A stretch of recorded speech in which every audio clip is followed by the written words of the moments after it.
Welcome, everyone, to the L7C Podcast Wrestling Edition. We're already back because if you pay attention to pro wrestling, the world is on fire. And we are not exaggerating. The wrestling world is literally on fire. We have the wrestling expert, Jacob Mason, with us. How are you doing today, sir? I'm so good, buddy. I'm ready to talk wrestling because that's all that's happened since we last talked. It's been a wild couple days. Yeah. Before we go right into it, and we are going to go right into it, if you listen to our episode that literally just came out last week, we talked a little bit about how there's a lot of smoke coming from AEW. And when there's smoke, there's usually fire. There's things going on. It's all come to light now. And it's completely taken over the wrestling world because there's a lot of cool stuff that happened over the weekend. Spoiler alert, MJF is back. No one really cares about that because of what we're about to go into. Clash of the Castle had 60,000 people in it. Everyone's going crazy. No one cares about that. NXT was actually pretty good. No one cares about that. No one cares about any of the stuff they should care about in this wrestling weekend. We care about the media scoring. Jacob, let's get right into it. One, we were right. They booked themselves into a corner with the whole Punk Moxley situation. So CM Punk won the title back. Cool. That was what we were like, whatever. He just got stomped a week ago. MJF came back. Credit to you, Jacob. You said he was going to eventually come back. He was going to beat Punk, and that's who he's probably going to beat for the title. Credit to you. You did call that this was coming up. But no one cares because AEW does their post-wrestling media stuff, which I do like. And CM Punk nuclear is not even the right word to say. He was super nuclear. Supernova. That's a good one. Supernova. He, to his own chagrin, that announced the commentator, reporter, whatever, didn't even ask him about Scott, aka Colt Cabana, and he just starts going off. Jacob, man, this is just the first part.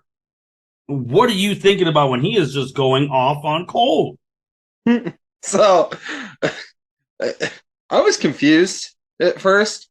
I'm sure you did too, but I watched the CM Punk part of the media scrum multiple times. Me too. So whoever was the journalist, interviewer, I think Punk knew him. I think Punk knew him because of Colt Cabana. Because he's like, oh wait, have you done stand up or have you done shows with Scott? Mm-hmm. Well, I know Scott. And then Punk just started laying the fuck in about his whole lawsuit with Colt Cabana and WWE. And no one asked for this. No one wanted to know about this. No one really does anyone care about this? No one does. And that's the thing. He brought it, like the person didn't ask him about Colt Cabana. He's the one who's like, oh, like you said, have you done this and this? Well, I haven't talked to him. And then he just starts going on a tangent. And I do want to just do, because as we were getting ready, quick history for the fans who were like, wait, I thought Colt and CM Punk were like best friends. They used to be a long time ago. They used to be the best of friends. Obviously, if you listen to this, you've listened to the CM Punk pipe bomb in 2011. CM Punk shouted him out in the pipe bomb. And then CM Punk leaves WWE. No one knows why. We all think he's coming back eventually. No one does. Colt Cabana, me personally, still has the biggest wrestling podcast of all time that he felt CM Punk went on his podcast, complete shoot, and explained what happened, why he left WWE. One of the biggest wrestling shoot interviews of all time was on Colt Cabana's thing. CM Punk, his buddy, helping him out. And they started together in 2007, just for another thing. So WWE sues Punk and Colt Cabana after Punk alleged the doctor at the time was responsible for mishandling Punk's diagnosis. So they're going lawsuits. CM Punk actually wins the lawsuit, but I guess at a cost. So after the trial, you find out that CM Punk and Colt Cabana filed lawsuits against each other. Cabana claimed Punk offered to pay his legal fees, which CM Punk brought up this past weekend. And Punk argued that, well, Cabana argued that CM Punk should reimburse him. So you just beat WWE in a lawsuit with your best friend, and now you guys are suing each other. That's crazy. And then 2019, Punk called Cabana greedy, alleges that Cabana tried to extort him. And then it just went to, they haven't been friends since. And then obviously you heard the explosion. He said he hasn't spoken to him in like 10 years or whatnot. And he's still paying. He was paying his bills. He said he has receipts. He was just tearing him to shreds. And it was unwarranted because the journalist, like you said, didn't bring him up. Phil brought him up. And then for you guys listening, you're asking, why are we talking about Colt Cabana and CM Punk? It all came together after that part because Colt Cabana has been the reason for potentially all of this. Because, Jacob, you've been watching AEW. I've been watching AEW. Colt Cabana just disappeared. Yeah, so AEW, I think to keep tensions down or problematic issues to arise, they just put him in the Ring of Honor. Just put him back to Ring of Honor, which is fine. That's fine. That's whatever. Good enough. So, yeah, like just a quote, why am I a grown-ass man and I decide not to be friends with somebody, someone else's fucking business, but my friends I fall backwards will catch me. Scott Colton, I believe, would never have. He was talking about how he tried to bring Colton to the top. He never wanted to be at the top. And he talked about the suing stuff. And then he goes, this is where it all comes together. I'll tell you what I'm upset about. If you're an EVP and you don't try and belittle your top babyface to try and get your niche audience that's on the internet to hate him for some made up bullshit rumor really pissed me off. Stepping on your own dick, trying to make money, sell tickets, fill arenas with these stupid guys who think they're in Reseda. If you're wondering who he's talking about there, he is talking about the EVPs of AEW, who are the Young Bucks and Kenny Omega. So when we were talking about it offhand, it's what CM Punk is saying. They spread the rumors that the reason Colt got moved was because Punk was there. Punk didn't want him. So they had to move. You have that rumor. You know that's going to affect the locker room in a negative way. So everyone's looking at Punk different. And we're going to be doing this part by part. How did you feel about him calling out the EVPs who are the Young Bucks and Kenny Omega? I'll backpedal here real quick. Oh, go ahead. So, remember there were the rumors 2 months ago, I think, 3 months ago, when they were allegedly going to let go of Colt Cabana and the locker room came together and was like, no. Yes. You're not. So, all right. The hardest part about all this, and I'm going to repeat myself a lot, I imagine, there's been so much shit that's been said, that's been put out online. It is hard to figure out what's real and what's not right now. But back to the Punk thing, him calling out the Bucks and Kenny was fucking weird because they are the EVPs. I mean, Punk's going to say what he wants, but at the same time, like technically they're his boss. Correct. Technically, yes. And it was about this moment, like both me and my wife were like, I feel like some of these promos have been cut on CM Punk in the past, like recent past and like past, are really looking like they're real. Like a lot of shit that's been said. So fuck, I don't get it. I would think Punk coming in to AEW because he's so leery about wrestling and everything else. Would vet the whole company and like figure out if it's going to be a good fit for him before he signs the actual deal. So I don't know if that happened. I don't know. It's honestly him just starting to call out those guys. Like that's the first thing he said. I feel like that's not even like we're not even to like the main entree yet. We're just Oh. still eating appetizers. Right. Like he was just yeah. It was weird because calling out the EVPs and all is like, and you're like, you know who they are in AEW. Like, so you already know who they are. So you're like, what is it? So you go from Colt Cabana because you're tired of everyone thinking you're the reason he's not on TV anymore. You're tired of the EVPs because that's their boys saying that, yeah, Punk's the reason, yada yada. Then he starts going in on Adam Hangman Page like bad. And we like Page. We liked him as champ. He was like their first homegrown real champ. And Jacob, he destroyed, like, gosh. I was confused up until this point. Then he started going in on Hangman Page, who's one of my favorite wrestlers currently wrestling. And I'm like, what the fuck is going on right now? I was at this point, I'm like, it's like going through this like 7 stages of grief through this whole entire media scrum. Like at this point, like I'm at the pissed off stage. I'm like, fuck you, guy. Why are you bitching? The guy just won the fucking title. He just won the quote unquote most prestigious heavyweight wrestling title in all of the world. And he's fucking back just bitching. Just bitching. Yeah. What the fuck did, like, the whole time I'm like, what the fuck did Hangman Page do to you? Like, from the more research I did, I guess, allegedly, Hangman Page said, I don't need advice. Yes, he said he didn't like need that. advice from like Punk and Sting, and that's when he really started. He was CM Punk's like, basically, who the fuck are you to say that?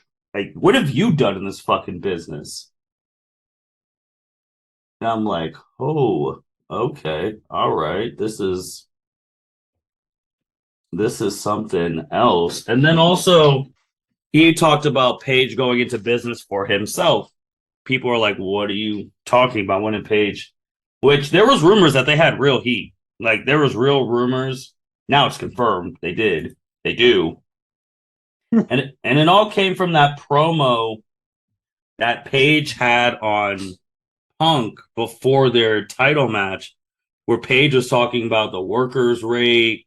I'm protecting AEW from you. And you could see Punk was a little confused and he kept asking, he was like, why are you getting personal?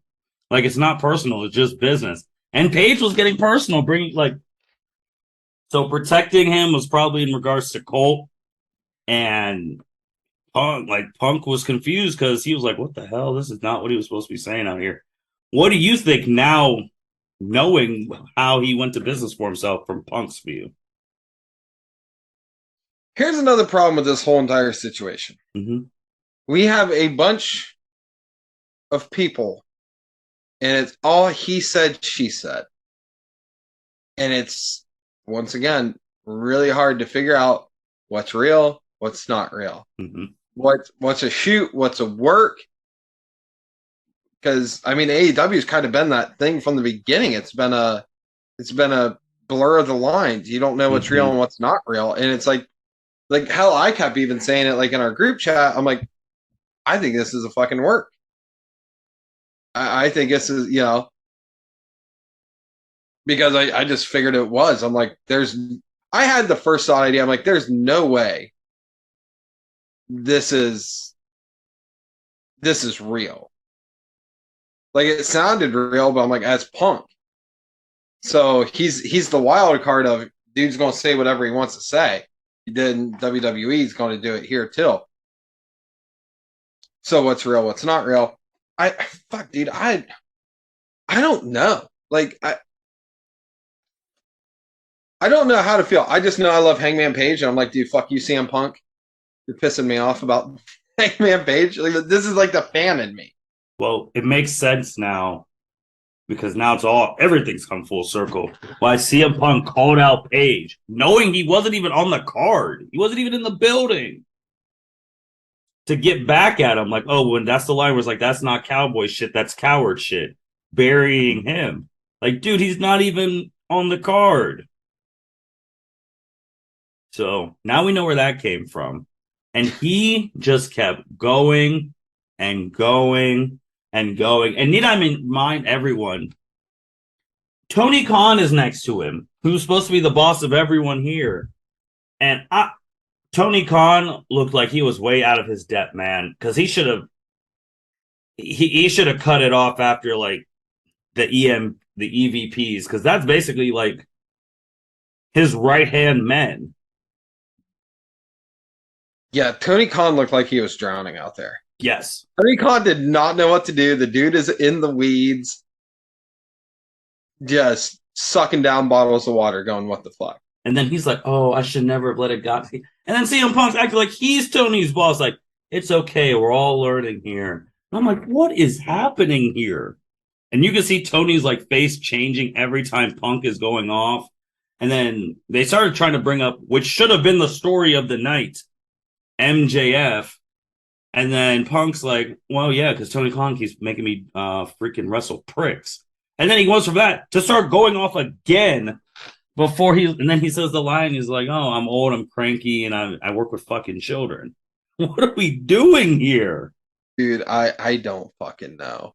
And the thing is, like, so for the listeners out there, like, we're recording right now on Wednesday. Mm-hmm. It's 7:49. I literally, right before we started this whole thing, I told Martin, like, hey, keep an eye on like Twitter and the TV and everything else, like, to see what's going to happen, because there's way more to this story and we don't know what's going to happen. So I feel like half the questions we're asking right now, I feel like are going to get answered within the next half hour. Yeah, because AEW will be starting soon. And it's just, man, everyone in the wrestling world had something to say about this Punk stuff. Obviously, like you said in your wife, all these promos that have been shot on Punk is like, wow, God, I guess everyone was telling the truth. A lot of people seem to be turning on Punk. Like, I'm seeing way more people turn on Punk than people like going to his support right now.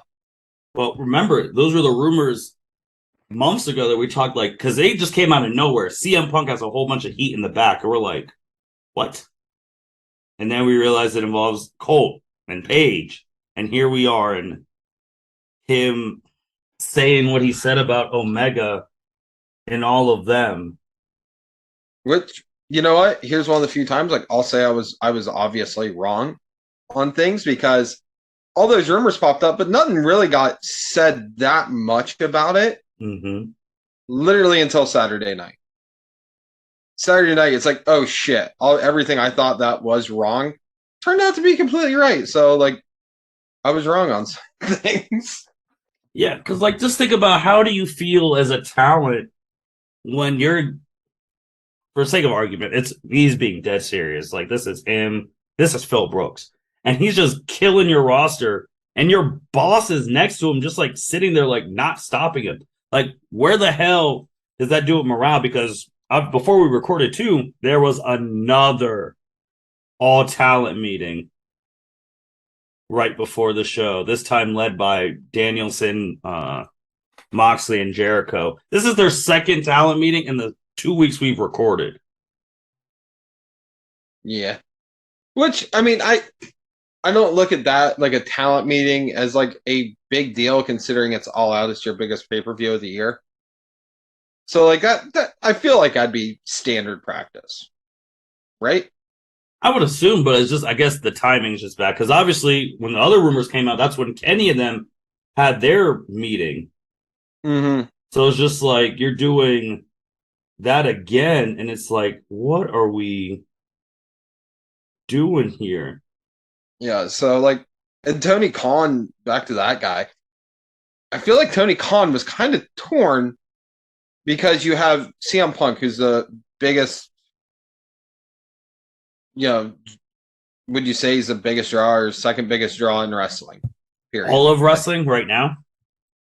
Mm-hmm. So I figure you got Roman, Charlotte, Punk. Yep. Nope. Those are your big draws right there. Yep. I agree. And it's like you can tell like Khan doesn't want to say anything that's going to piss him off to where he freaks out even more on this live media scrum. But at the same time, like dude needs to be able to grab the reins of his own company and not let this shit happen. Mm-hmm. Like you should be able to reel it in. Like, could you imagine Vince McMahon in this situation Oh if they were doing? no. Mm-mm. Vince would just shut the shit down. Be like, all right, we're done here. Yep. Goodbye. Cut the feed. Oh yeah. Yeah, he would be like, the feed, you son of a bitch. Like he would do all of that. No way. Like that's why I'm sitting here. I was like, Tony, do you know what you were doing, man? Like, and we talked about it. Like this honeymoon phase it's long, long gone. Like we said, it was gone our last podcast. It is long gone. They're in some deep shit and like this stuff now because we're not even talking about the stuff that happened after the media stuff, So the alleged stuff. at first I thought I'm like, oh well, we'll get that in a second. But also, fuck, do we bring up Tony Khan's fucking dumbass comments about WWE trying to poach Labor Day weekend? That's when I knew. That's when I was like, yeah, this guy, he needs William Regal needs to be like promoted to like his right hand dude because that was a bad timing for everything. Because he's like, now I know how Jim Crockett felt, but I'm not Jim Crockett because I have more fucking money and they're gonna pay for this. I'm not gonna stand for this shit. But I'm like, you're gonna stand for Phil just killing your whole roster? All right, so I don't feel like WWE when I think, and I'm more AEW. I guess if I'm going to pick a side, I'm more AEW than I am WWE. Mm-hmm. But I don't feel like WWE went after fucking AEW. There were three pay-per-views this Mm-hmm. weekend: Clash at the Castle, there was the NXT show, and there was the fucking AEW show. Mm-hmm. All right, Clash at the Castle was on Saturday. Saturday at 1 p.m. It was over by 4. Yeah, and then you have the NXT show, which was on at fucking early afternoon. And that was done before AEW's pre-show. Right, yeah, way before. So I'm like, how? I don't understand. Like, it's Labor Day weekend. Mm-hmm. Literally every business possible is trying to take advantage to get more consumers to come to their business because it's a holiday weekend. Mm-hmm. Like, I don't see what the fucking big deal is here. Yeah, let me see if I can, because I think I also have that quote handy on my person. Because the Punk thing, literally, it kept me up till like 1, 2 in the morning on Sunday. Because I'm like, where is this coming from? Oh yeah, I was kind of laughing because like my phone kept getting like the group chat we have was going haywire between all three of us. And I remember like I was so tired, I was like, all right, fuck this. I'll see this shit in the morning. It is what it is. I'm going to bed. Like I just set my phone down. Here's his first. This was the whole quote. I'm. We were the first pro wrestling show on Labor Day weekend last year, and we were the third this year. I don't think that's a coincidence. When the fight is brought, I have unique ways of fighting. A lot of money to bring to the fight. This is not a game to me. This is my life.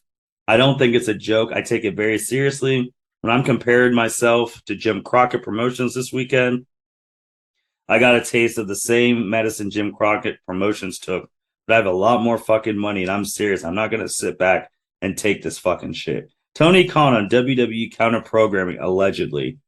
Bro, I'm sitting there, and I'm like, this is bad timing. Like, one, you could feel that way, but this is not the time. This is not the time. I mean, he did say that quote before the whole Punk situation. True, but that I feel here's me personally. If I'm in charge, I don't want anything to take away or take any headlines away from MJF making his return. Or any of the other like big moments that happened. Yeah. All that's an afterthought. Literally, you didn't need the. Literally, I paid $50 for the pay-per-view, and I didn't. No one's talking about the pay-per-view. Yeah, no one one's is talking about it. I didn't need to pay $50 for the pay-per-view because all the shit was on the YouTube channel afterwards. Like, I don't need to watch this shit. I need to just see the scrum. But it does have that. Remember when talking smack was a thing? Yes. Every media scrum now in AEW is going to be must watch. Oh yeah. I don't know if anyone, depending on how it goes tonight, I don't know if someone's gonna go like this again. But you're right. Oh my god, I feel like you have to because holy shit, that was bad. And it's like it was a dumb quote by Khan. It was really fucking dumb. In your opinion, do you think WWE went after AEW in the Labor Day weekend? No, because I really think if they wanted to, they would have made Clash of the Castle on Sunday and would have tried to have it running at the same time or running into each other. Or did it in Chicago? They were in a whole nother fucking continent. Not even a different country, a different continent. Yeah, that's always been my one thing about AEW. It's a love-hate thing. I do like that they acknowledge other promotions, but I do hate that they do it every fucking day. So I like it, but then I don't like it when it's every day. Right. Like, I like it. Hey, acknowledge your previous wrestling history at WWE and all that stuff, because that's the one thing I don't like with WWE, because they'll make you think like this person's never freaking wrestled before until they got here, which I've always hated that. But there you are. But I'm like, every week, man, what are we doing? And it's also the fact, too, that, like, y'all need to get your shit together. Since Triple H has taken over, Raw's been in the 2 millions every week. Which is up from 1.6 million. I read an article earlier about that. In the Vince McMahon era, he is pulling like a 1.6 now. He's pulling 2 million. Yeah. It's WWE. It's the fun new thing. Triple H is doing it right. Shoot, he brought everything has been shadow because shit. Braun came back. The rumors were true.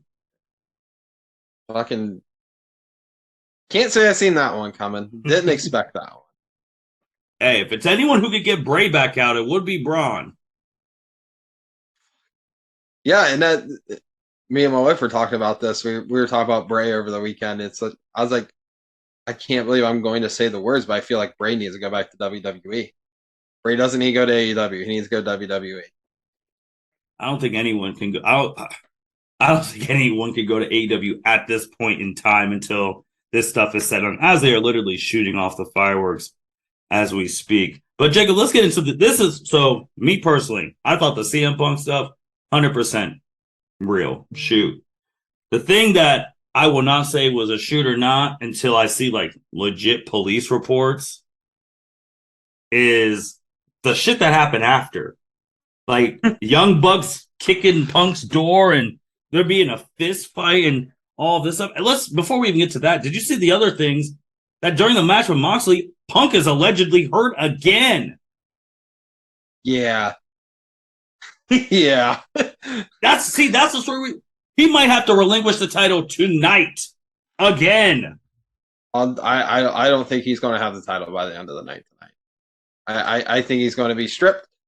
Fucking John Moxley's going to be the trios champion and the AEW World Heavyweight Champion again by the end of the night. Like, god damn. Like, what are we? I'm sitting here, I was like, you cannot. First, you go offshoot. Then you get hurt. Then there's an alleged fight. And police are called, and there's going to be suspensions and all that. We'll see, because the EVPs just won the damn Trios Championship. All right, so let's talk about the fight. Oh, I don't think I don't think they made it sound like this was freaking Dragon Ball Z. I think there might have been some yelling and people, the little push, like, don't push me, bro. And then that's it. I don't think there was a real fight at all. Allegedly, Kenny Omega got bit. Oh, Tony Khan is speaking as we speak. Hey, here we go, ladies and gentlemen. You're going to have to fill me in because I don't have a TV in here.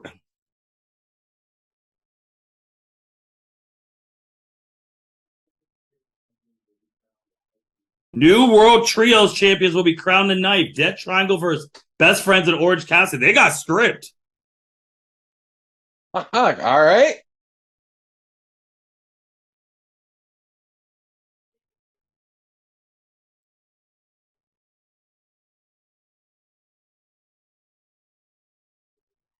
We have a tournament for the AEW Championship. All right, everyone's stripped.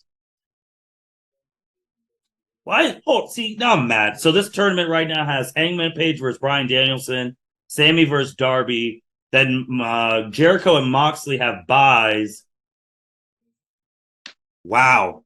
Dude, they all got stripped. Holy shit. All right, breaking news. That means there's some legitimacy to what happened in the back. Well, all right. So let's talk about the fight again. Well, obviously there might have been something because there'd be no reason to strip. AEW Grand Slam, they're saying they're going to be on their very best. But we don't mention. This makes no sense because now they're going to be like, people are going to ask, so what happened? Wow. Jacob, they keep messing. I don't think MJF and Punk's going to happen now if they keep going at this rate. I don't think so either. And honestly, MJF might have the most reason to be the most pissed off right now. Yes. So this is what reminds me of MJF, not the same, but kind of the same. Do you remember UFC 200, I believe, where the main event was supposed to be Daniel Cormier and John Jones? They're going to have their fated rematch, right? Well, that pay-per-view had like 3 main events. Yeah, also Brock Lesnar was back, all of that, which was one of the McGregor was supposed to be on it, and Jones was supposed to be on it, but McGregor was throwing his fucking bitch fits, and John Jones was throwing his bitch fits and popping for PEDs or whatever. That's what I was going to bring up. How MJF in this case is Daniel Cormier, because you're going to have this big major main event, and someone else fucked it up for you. They're losing out on the money. This would have been the biggest main event in AEW history. Yeah, and I don't think it's happening now anymore. Yeah, is MJF in the tournament? No. Fuck. Fuck. Well, MJF is supposed to speak tonight too, so holy shit, I can't. He's starting off right now, which after Tony Khan, but I'm like, I'll have to listen to what he says on YouTube, but oh my god. Yeah, you make a good point. MJF is currently the Daniel Cormier of UFC 200. Because, I very specifically remember UFC 200, funny enough, because I lost like $50 on that because of fucking Brock Lesnar. Beating Mark Hunt? Yes, and then he popped for PEDs, and I asked for my money back, and I didn't get it back. So I still think it was crazy that Brock Lesnar was in the omega peak of his powers, and Vince let him do UFC. That is still one of the wildest things of the past 10 years. He should have came out to his theme song, though. I wish he would have came out to the Brock Lesnar theme song instead of Enter Sandman. But I digress. Back to AEW and their shenanigans. Okay, so there was a fight. Yeah, there was a fight. Who all was involved here? We had Ace Steel and CM Punk on one side. Let me get you all the names, my friend. Yeah, the Young Bucks and Kenny Omega, and then Brandon Cutler, Michael Nakazawa, and Christopher Daniels. Yes. Allegedly trying to just get everything simmered down. Yes. Which I thoroughly believe, because Christopher Daniels is an absolute fucking professional of a human being and a professional wrestler. So this was from Sports Illustrated. They were talking about, obviously, after the Young Bucks, Punk, Omega got some verbal stuff. And then it was a physical altercation with all the people you named. Apparently, they were trying to knock on Punk's door. He wouldn't let him in. They apparently, I know people have joked, super kicked the door, and then all hell broke loose. And how suspensions were going to be on everybody, and how there was going to be some legal ramifications for this. They were saying police were called. There's things like that. So that's why no one's talking, because it's a police investigation, which would then make sense why Tony Khan didn't just say why. Because usually when you strip a champ, you tell them why. You tell the crowd why. Yeah, Tony, if I was Tony, I would say there's an ongoing investigation. I can't talk about it anymore. That's that. And it's done. Yeah. So at least for the most part. Jacob, so now it's true. They're all suspended. Because there's no reason you strip the titles if they're not going to be suspended. Yeah, you strip the title off your top guy and your EVPs. Which makes me ask a question. Do you think the Bucks and Kenny are still in the back, like, doing shit? Oh. Well, they have to. They're working on the video game. Well, they're normally, like, running, like, the shit behind Gorilla and stuff, you know? Like, helping run the show. I'm saying, they weren't, who be doing it? That's my question. Tony can't do this it's blatantly obvious Tony cannot do this by himself. Regal? I do love Regal. I love that man. Regal's like the first guy. I would say Christopher Daniels, but he's allegedly suspended too. The moment I thought the fight was real was when ESPN or Sports Illustrated posted about it, and I was like, yes. Fuck. Yeah, because they don't post rumor shit. No, they don't. Because like some of the Meltzer stuff I was seeing, I'm like, all right, well, Meltzer's friends with the Bucks and Kenny. Yeah. So I could very easily see them being like, hey, post this. Get people talking about this. And I could see that just being a great work. And Dave Meltzer, I would 8,000% do that shit. But when Sports Illustrated posted it, you're like, oh, fuck. But yeah, so Ace Steel allegedly bit Kenny, and I don't think the Bucks kicked down the fucking door. Oh, I think fuck no. No, I could see them maybe kicking the door as they're pounding on it. I believe that 100%. Yeah, I just set the tournament, and this is going to happen. Dude, this tournament, it's ending in 2 weeks. Wait, not even. Yeah, you're supposed to have a new champ on September 21st. That's 2 weeks from now. Like, what are we? Well, okay then. They're going to do their best to power through it and get to the other side. Right. Who do you got winning it? Who do you think? Moxley.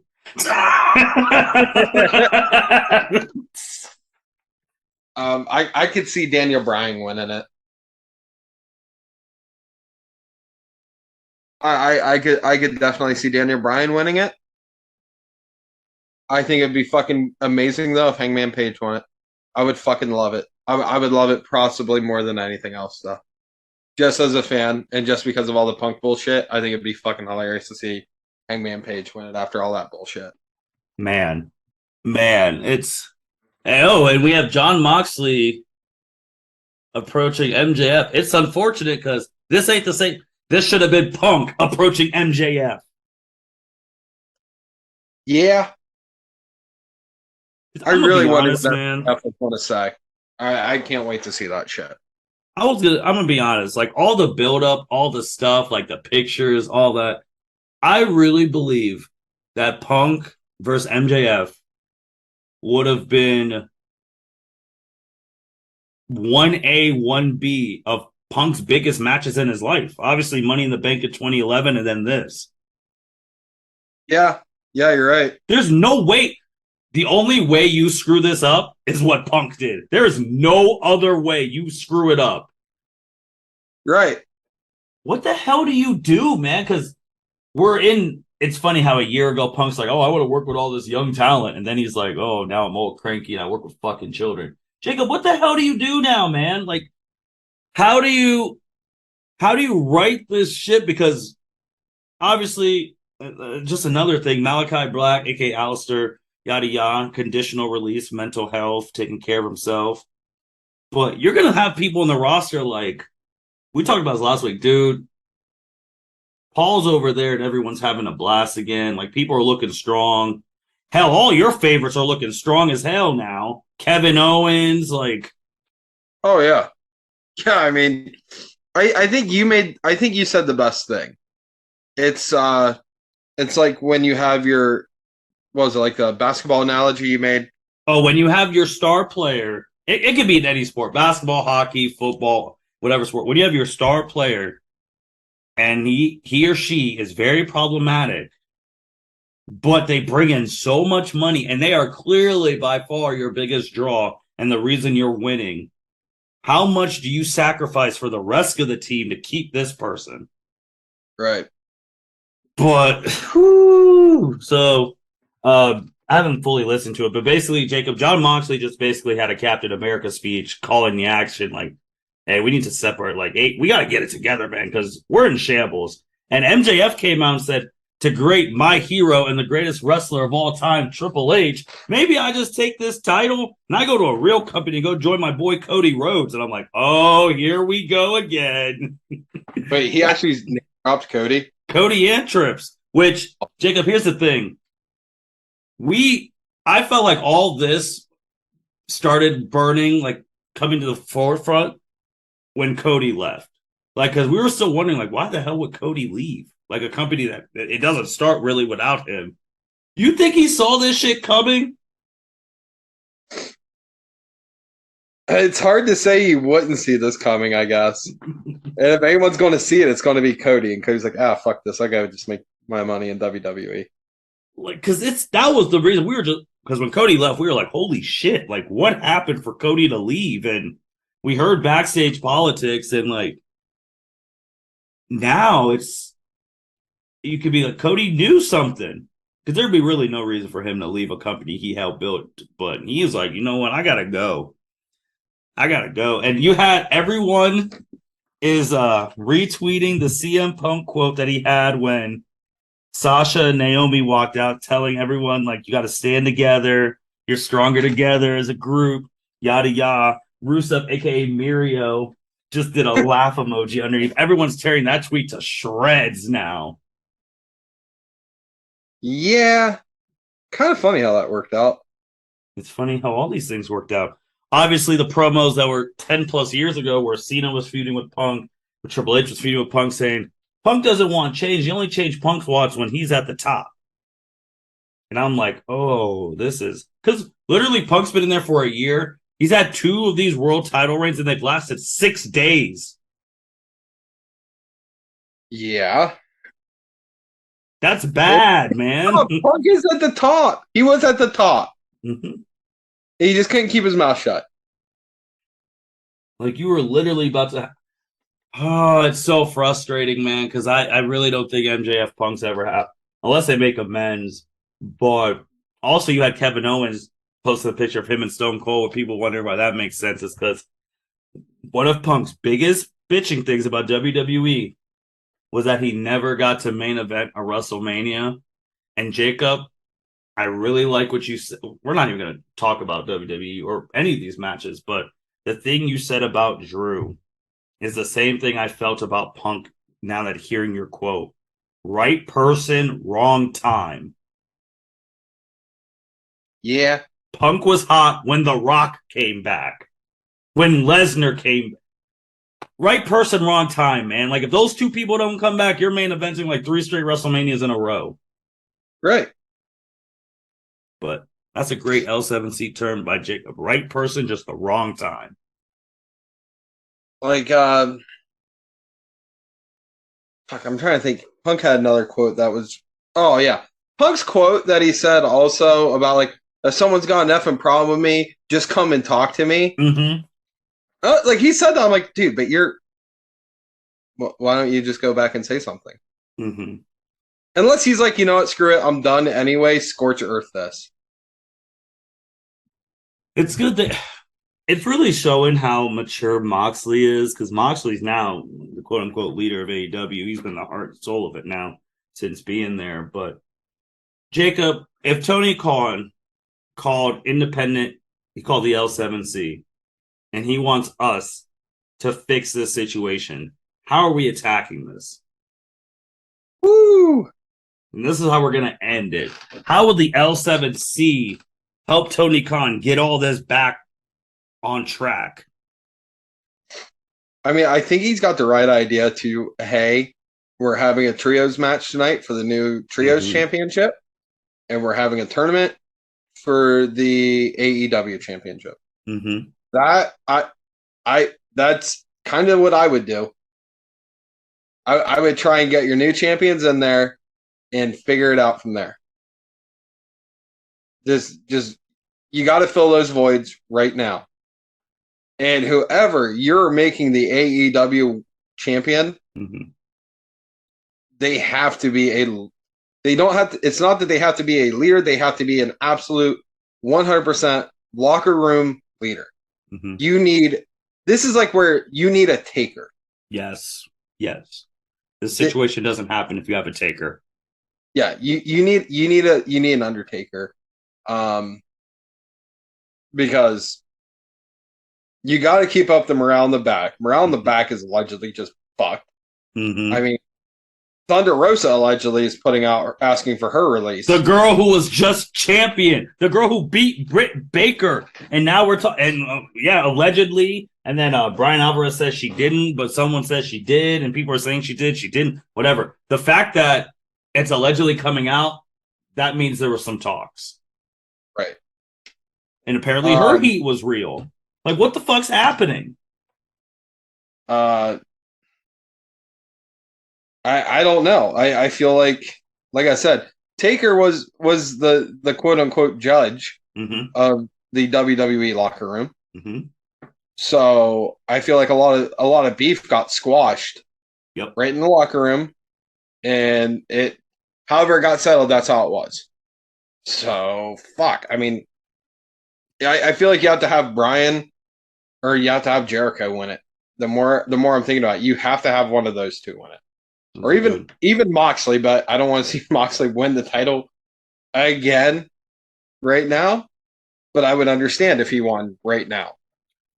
My thing to add to the winner of the AEW title, and we'll get to this part of trying to fix everything. If Punk comes back, you just can't have them lose to Punk again. Because that's my thing. If we come in the L7C, we fix everything. We get Punk, all those people back on track. Punk's going to be instantly like, oh, I got stripped. I never got to. He's going to win the title back. Whoever beats him has to be like real champ. Not interim champ, real champ. And they got to beat Punk if he ever comes back. Right.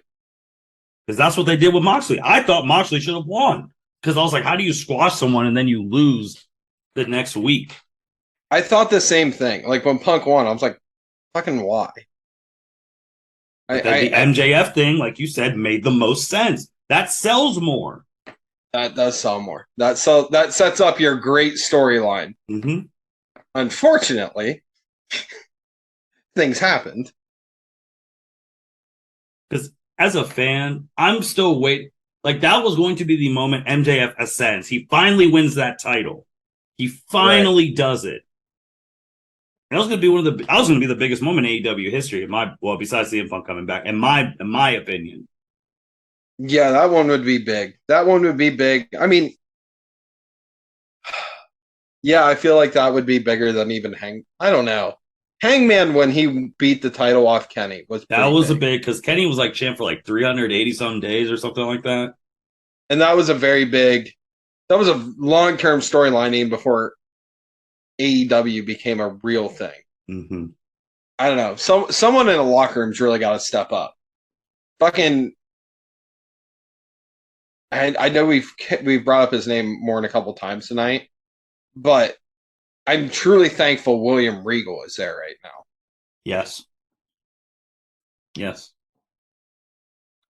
So then what's the L7C doing with the Young Bucks, Omega, Punk? How are we rectifying them? Are we getting them in a room like Jim Ross did Austin and McMahon's like, hey, no one's leaving. You all have to like each other, but we need to resolve this because we're all costing each other a lot of money.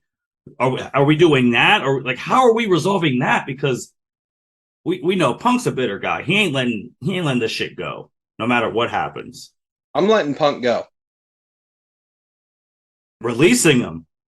It's either them. I agree, because if they can't get along, you got to get rid of either Punk or that whole young. You got to get rid of the Young Bucks. One of the two, they got to go. You're going to get more long term and more value out of the Bucks than you will CM Punk. You're long term, you're going to make more money. So you're playing the long game. If you're going to do that, if you were strapped for money, which Tony Khan says he's not, and I believe him. Yes. If you're strapped for cash, then you go with Punk. But if you're not strapped for cash, you go with, of course, the Bucks and Kenny. 100%. They're who you built a company on. Mm-hmm. But with your quote about, having your star player, and if he's terrible for the locker room, do you keep him? Do you not? And take Antonio Brown, for example. That's a good fact. He started out as a Steeler, and I'm a Steeler fan. So, and at first he was great. Then he became an absolute whiny bitch, and just became an absolute cancer in the locker room. But get rid of him. Fuck it. Next guy up. Next guy up mentality right now. That's what I'm doing.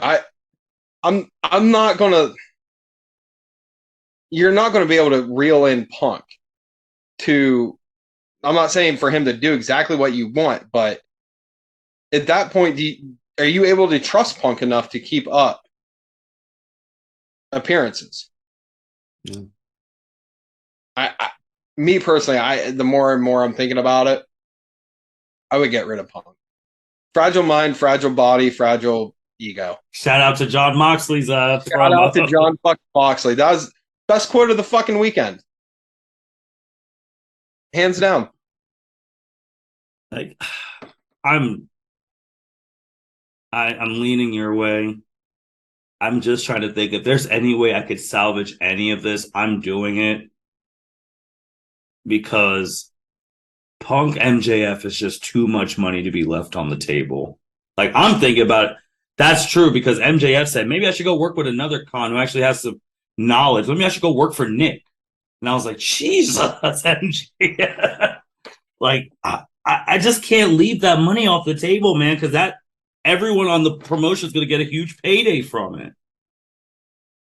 Can you get it in a way that's Punk's last match? You do that, then you get him out of there. Would he willingly and still do the job the right way? That's a good question. Because was it not Austin Theory? What was Austin Aries in Impact with John Morrison? You remember that? I do. Literally, dude hit him with his finisher, pin 1, 2, 3. Dude just got up and just walked right off. Like, dude, what the hell are you doing? Mm-hmm. Natalia did that on a house show with Liv Morgan. That wasn't her last match, but that's just bad. And then, like, something else, like I don't know how you look at it, but this is how I look at it. People can have words, and words are fun. Yeah, like I've certainly had verbal blows with people I've liked and haven't liked, and it is what it is. It's just verbal. You make your points, you deal with it, you move on. But if something goes physical, I feel like that's the whole different level here. That you are willing to actually put your hands on someone because of your dislike or however, like, their views and stuff like that. Right. Yeah. So you're at it's a whole different ball game. You're in a whole different stratosphere. If you're putting hands on me, then you better be ready for said consequences of what you're about to get. Mm-hmm. And I'm not going to forgive that easy. Mm-hmm. No, that's a good point. It's so tough, man, because people don't know. Like, I actually really like CM Punk, the wrestler. Like, I would copy his stuff, like Best in the World, all that jazz. Besides John Cena and like some other people, he was the person I was heavily buying his merchandise from in WWE. And now it's just like you hear these things about how his attitude, how he was a prick. You're like, it's just the establishment holding him down. You go to a whole different company, and now it's almost worse. Like, he never got this. I get the stuff with the doctor misdiagnosing and all that. I get that, and being mad you didn't headline a WrestleMania. But He never got to this point. Right. Like, he just took his ball and went home. But that was after he worked at WWE for 10 plus years. And AEW is the wrestler's company. Yes. What they were built on. They were built on, I mean, to quote Cody Rhodes, this is Ellis Island. This is freedom. This is one of the greatest promos ever, in my opinion. And you're doing that in AEW. I can understand being pissed off at Vince. I can understand everyone siding on Punk's side of things. Yep. But like you said, doing it in AEW, it's like you're acting like a baby. After you won the main event in your hometown. The biggest pay-per-view of the year. Biggest pay-per-view of the year. Not a fucking house show. The biggest pay-per-view of the year. Pay-per-view. You main evented after getting smoked literally a week ago, and you won, bloodied up and all. You got the title back. You have the biggest feud in the, not even just the company's history, in the past like 5 years in wrestling. And you fuck it up because you decide to pick that reporter and start going in on Colt Cabana when no one's brought him up. No disrespect to Colt. He's not on Punk's level. He's not on any of these people's level. Just no disrespect to him. So it's like, why do you keep fixating on Colt? Colt doesn't say anything about you. Dude has a whole. He was the first wrestling podcast I started listening to. This man has not said shit about CM Punk. I mean, it's like a spoiled kid. We all knew that kid growing up in school, whatever else. We all knew that kid in life. Kid literally gets everything he wants. Still bitches about everything. He got everything he wanted. What else do you want? What do you expect? Like, what did you expect? I fully think, like, he's like, I'm already done. I think he won the title. I was like, I'm done. Fuck this. Scorch Earth. If I'm not happy, no one's going to be happy. And this is going to be a whole other podcast if he's truly done, because this one's already at the hour. We're going to cut this one off just because the next one is going to be like, was the 7-year wait worth it? That's a whole podcast in itself. If this ends without the MJF beating him for the title, dude, I'm leaning that this shit was not worth it. Yes and no. I could see it both ways because the fucking hype, the rumor mill. It was like the build up for Mayweather versus McGregor. Fuck, the hype was good. And then he came out and you're like, holy shit.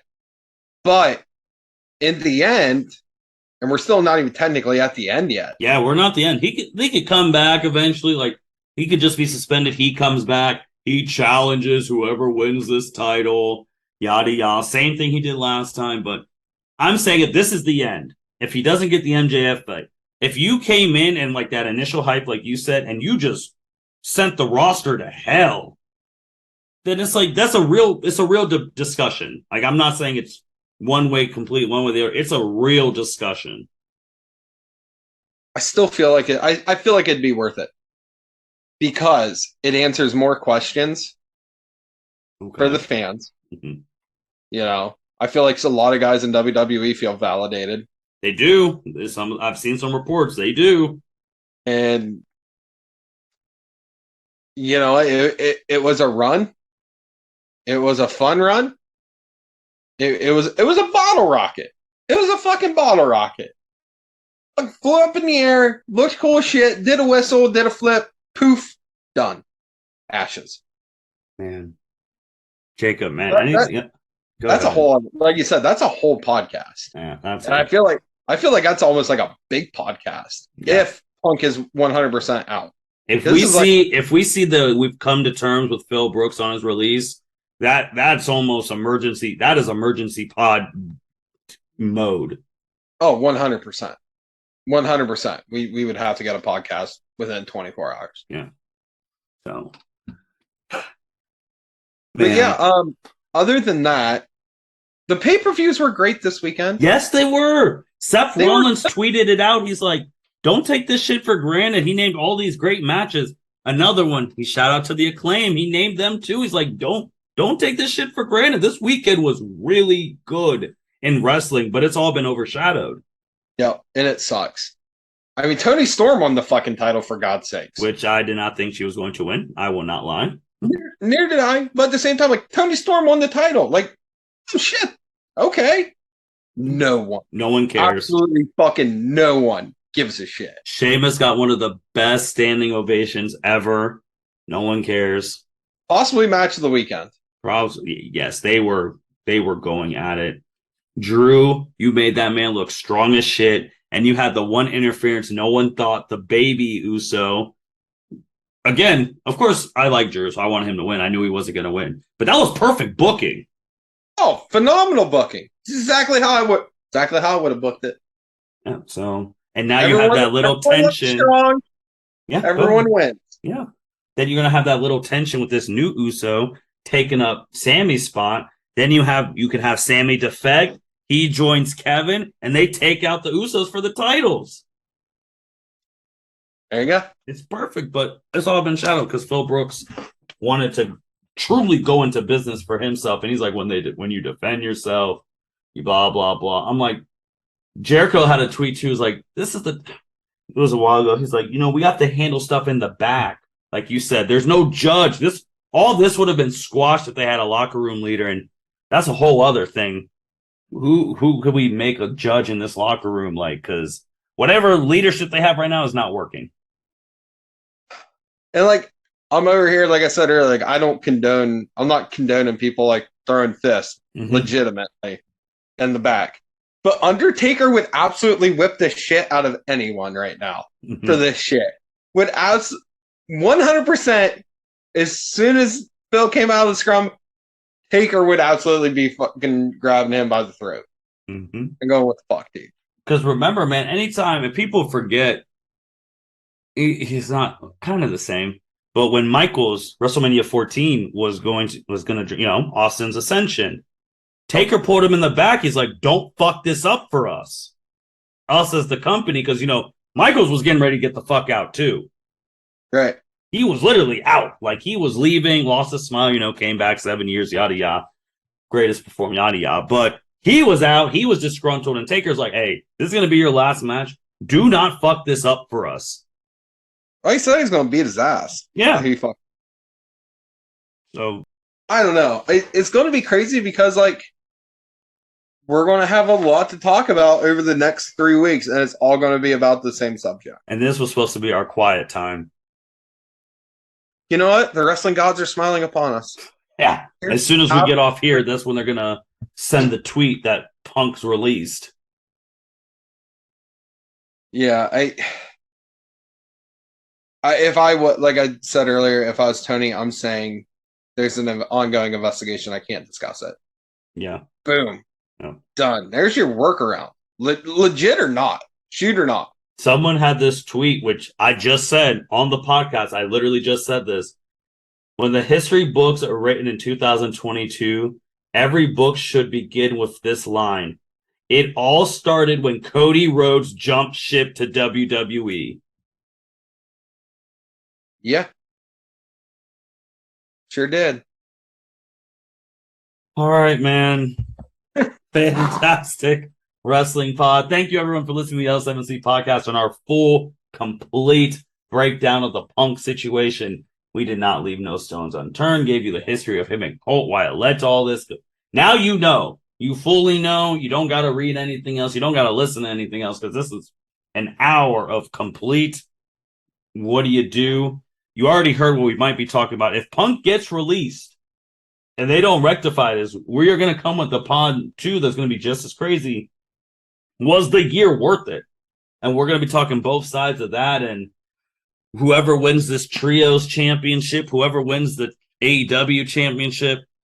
And my only thing is shout out to all the wrestlers who they all put on a hell of a show in all the pay-per-views. I was really into every pay-per-view. And it was, again, as Jacob would say, good shit. Oh, it was. Even NXT was good. Yeah. So that being said, thank you everyone for listening to L7C podcast. And You're never listening to this, but Phil Brooks, you might need the L7C to help you out, man. Like we need to talk because we like you over here, but this shit can't pass, man. This was on you, and let's talk about it. With that being said, take care.